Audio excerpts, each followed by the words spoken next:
Right. Well, thank you all for withstanding the rain and for being here with us. I'm Congresswoman Ilhan Omar. I represent Minnesota's 5th Congressional District. I'm filled with sadness. Sad for the Palestinian and Jewish people who have been rallying across this country, begging for their leaders to stand up for humanity. Not being able to be given the space to grieve the loss that they have experienced, and not being allowed to be represented by people who can see their love, their compassion, their interest in saving lives. I'm also saddened by the fact that 535 members of Congress could come together in one breath, fully condemn the horrors of what Israelis experienced. And that there is now only maybe few handful of them who could get to the point of saying, we condemn the slaughter of Palestinian children, of mothers, of fathers, of grandmothers, of grandfathers. Where is your humanity? How do you look at one atrocity and say this is wrong, but you watch as bodies pile up, as neighborhoods are leveled?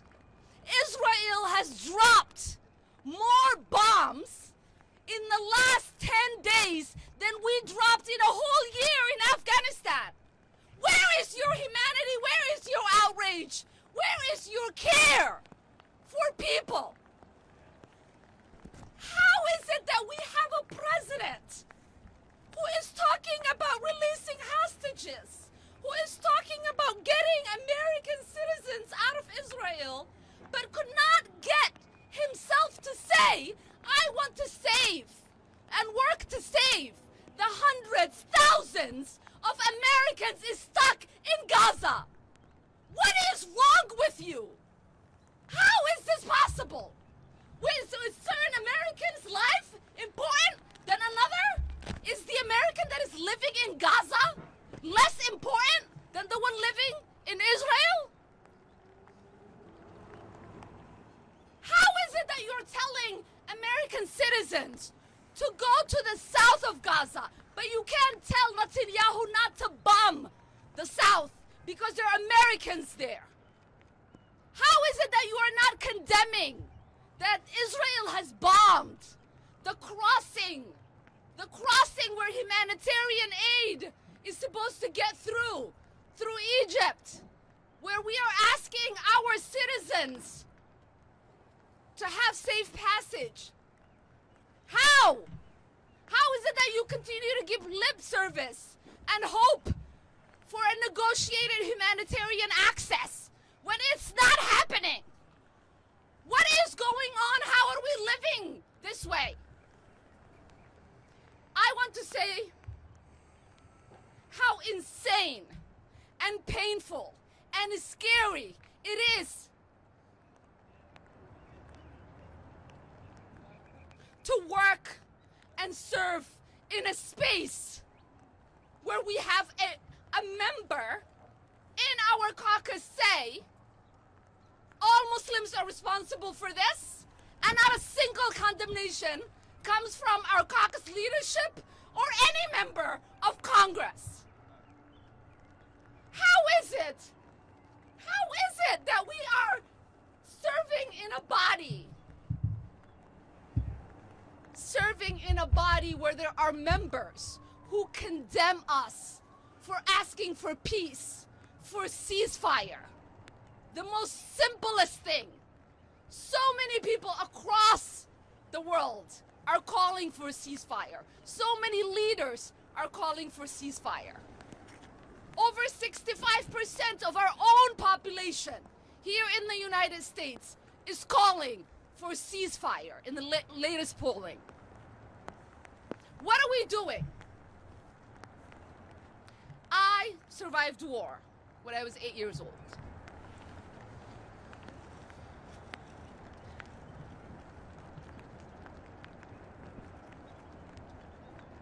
I want you to picture this because it gets lost in all of the conversations, even when they interview people who are living under bombardment in Gaza. They do not ask questions that address their humanity. They do not ask questions that address what is happening to their psyche as they are living through this bombardment. So I want to give you an image of what it feels like. Imagine sitting in your house, hearing the noise that announces that you might vanish at any given moment. Holding on to yourself, your family members, trying to get as close to the furthest wall as you can, because all you are hoping for is if that bomb drops in your house, that you can at least crawl out. I did that every night, every week, every month, repeatedly. 12 rockets fell on the house I lived in. I am 41 years old. To this day, my bed, the side I sleep on, is right next to the wall. Because that trauma has not left me. And I need you all to understand this hashtag of ceasefire, it is not just now. We have had hashtag for ceasefire for Gaza many times. The idea that people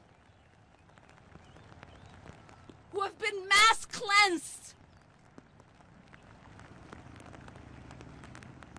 in the Nakba, who have lived through occupation, blockade, multiple wars, millions of their people displaced, unable to visit their ancestral lands, who face continuous harassment, jailing, killing with impunity, cannot get the sympathy of lawmakers in this country who are responsible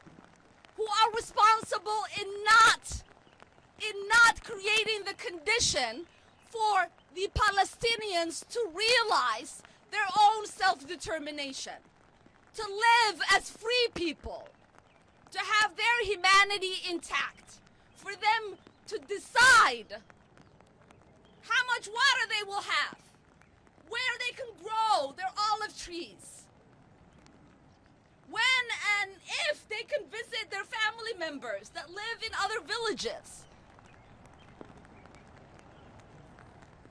Separated, blocked from one another.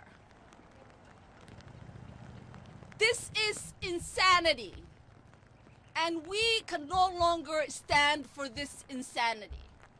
And we would like for people to stop harassing us for caring about the humanity of people, to stop harassing us for asking for war to end.